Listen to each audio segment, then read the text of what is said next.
සාමාන්‍යයෙන් මැලේසියාවල ඉන්න කෙනෙක් නම් දන්නවා මැලේසියාවල තියෙන ඔතෙන්ටික් රයිස් ඩිෂ් එක තමයි නාසි ලෙමක් කියලා කියන්නේ.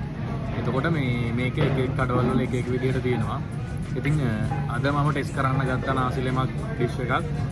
මේ මම ඉන්න ළඟපාතම ඒ කියන්නේ නාසි ලෙමක් තියෙනවා. ඒ කියන්නේ රෙගියුලර් එක තියෙනවා. ඒ කියන්නේ බයි නෝමල් කියලා කියන එක තියෙනවා චිකන් නැතුව. එහෙම නැත්නම් චිකන්. එහෙම නැත්නම් අයාම් එක්ක තියෙනවා මේ තව ඩිෂ් එකක් මම අයාම් එක්ක තියෙන එක තමයි ගත්තේ. මම ඔයාලට පෙන්නන්නම්. මේ තියෙන්නේ නාසි ලෙමක් අයාම් එක. මේකේ මේ බත් එක හදලා තියෙන්නේ පොල් කිරි දාලානේ. පොල් කිරි දාලා තියෙන්නේ. ඊට පස්සේ ඒගොල්ලන්ගේ සම්බල් එක තියෙනවා මෙතන.